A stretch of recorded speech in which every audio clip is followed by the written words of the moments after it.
मेरे प्रिय, सुबह तुम जैसे ही सोकर उठे, मैं तुम्हारे बिस्तर के पास ही खड़ा था। मुझे लगा कि तुम मुझसे कुछ बात करोगे। तुम कल या पिछले हफ्ते हुई किसी बात या घटना के लिए मुझे धन्यवाद कहोगे, लेकिन तुम फटाफट चाय पीकर तैयार होने चले गए और मेरी तरफ देखा भी नहीं। फिर मैंने सोचा कि तुम नहा के मुझे याद करोगे, पर तुम इस उधेड़बुन में लग गए कि तुम्हें आज कौन से कपड़े पहनने हैं। फिर जब तुम जल्दी से नाश्ता कर रहे थे और अपने ऑफिस के कागज़ इकट्ठे करने के लिए घर में इधर से उधर दौड़ रहे थे, तो भी मुझे लगा कि शायद अब तुम्हें मेरा ध्यान आएगा, लेकिन ऐसा नहीं हुआ।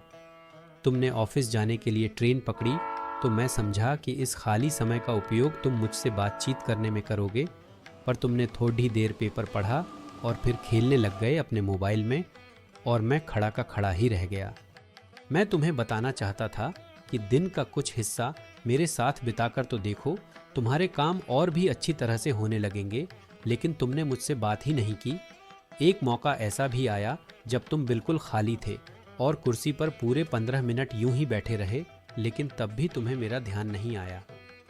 दोपहर के खाने के वक्त जब तुम इधर उधर देख रहे थे, तो भी मुझे लगा कि खाना खाने से पहले तुम एक पल के लिए मेरे बारे में सोचोगे, लेकिन ऐसा नहीं हुआ। दिन का अब भी काफ़ी समय बचा था। मुझे लगा कि शायद इस बचे समय में हमारी बात हो जाएगी, लेकिन घर पहुंचने के बाद तुम रोज़मर्रा के कामों में व्यस्त हो गए। जब वे काम निबट गए तो तुमने टीवी खोल लिया और घंटों टीवी देखते रहे। देर रात थककर तुम बिस्तर पर आ लेटे। तुमने अपनी पत्नी, बच्चों को शुभ रात्रि कहा और चुपचाप चादर ओढ़कर सो गए। मेरा बड़ा मन था कि मैं भी तुम्हारी दिनचर्या का हिस्सा बनूं, तुम्हारे साथ कुछ वक्त बिताऊं, तुम्हारी कुछ सुनूं, तुम्हें कुछ सुनाऊं, कुछ मार्गदर्शन करूं तुम्हारा, ताकि तुम्हें समझ आए कि तुम किस लिए इस धरती पर आए हो और किन कामों में उलझ गए हो। लेकिन तुम्हें समय ही नहीं मिला और मैं मन मार कर ही रह गया। मैं तुमसे बहुत प्रेम करता हूँ।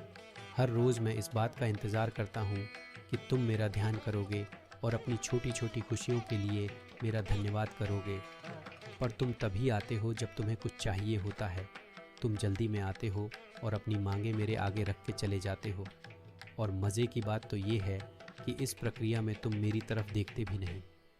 ध्यान तुम्हारा उस समय भी लोगों की तरफ ही लगा रहता है और मैं इंतज़ार करता ही रह जाता हूँ। खैर, कोई बात नहीं, हो सकता है कल तुम्हें मेरी याद आ जाए।